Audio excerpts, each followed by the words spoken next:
එහෙනම් අද දවසේ අපි මේ ඔස්ට්‍රේලියන් PR process එකට අවශ්‍ය වෙන migration point test එකක් ඔයගොල්ලොත් එක්ක කරන්න හදනවා.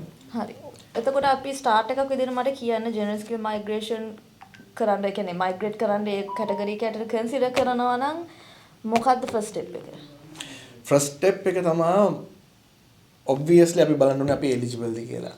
හරිද? eligibility test එක. හරිද? ඒකට අපි කියනවා migration point test එක කියලා. හරිද?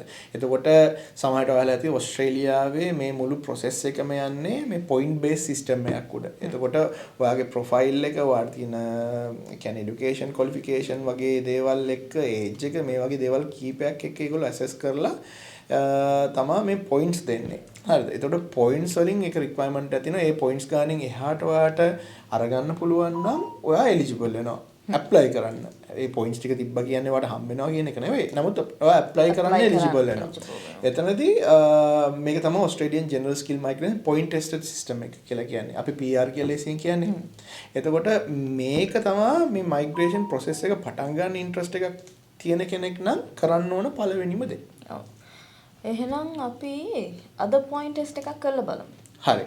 එහෙනම් අද දවසේ අපි මේ ඔස්ට්‍රේලියන් PR process එකට අවශ්‍ය වෙන migration point test එකක් ඔයගොල්ලොත් එක්ක කරන්න හදන්නේ.